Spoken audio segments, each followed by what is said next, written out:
Tama ba ang hulog mo sa iyong SSS? Dahil kung hindi, baka hindi mo makuha ang full benefit mo sa sickness, maternity o kaya naman ay retirement. Today we'll compute your SSS contribution the smart and legal way.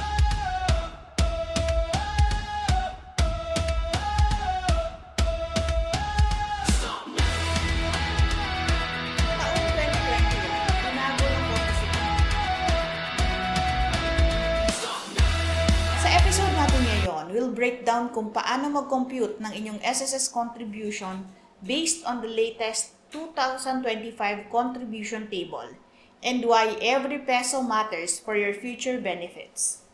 Ang batas, ipapaliwanag ko ng malinaw, simple, totoo at para sa lahat. Ako po si Attorney Claribel Lucila.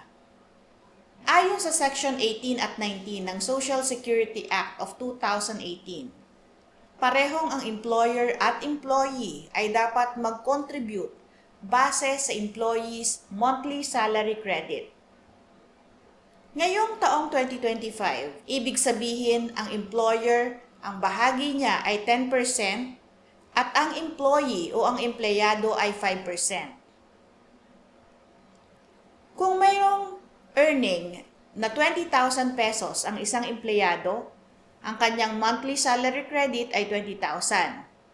Ang total SSS contribution, 3,000 pesos o 15%. Ang share naman ng employer, 2,000 pesos. Habang ang share ng empleyado ay 1,000 pesos.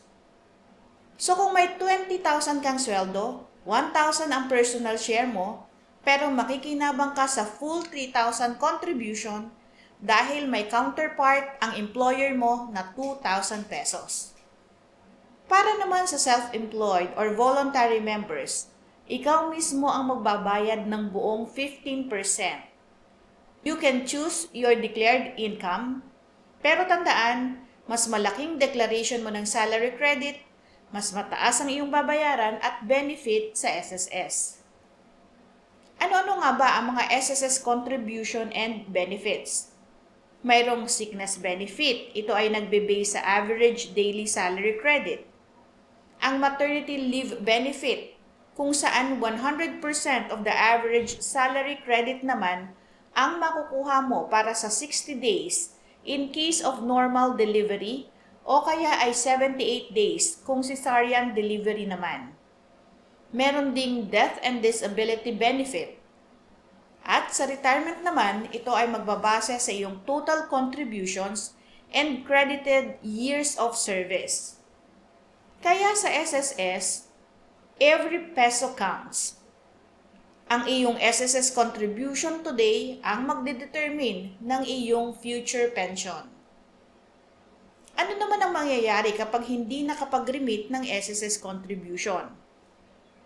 Kapag may failure to remit contributions, may 2% penalty ito per month. So kung employer ka, make sure to remit on time.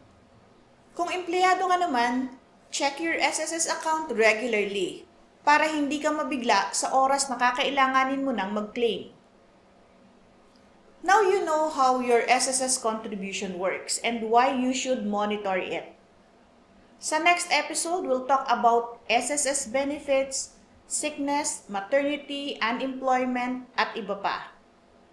Mag-like, mag-share, and subscribe para lagi kang updated sa SSS Simplified Series. Patuloy po kayong manood, magtanong, at matuto ng tungkol sa batas.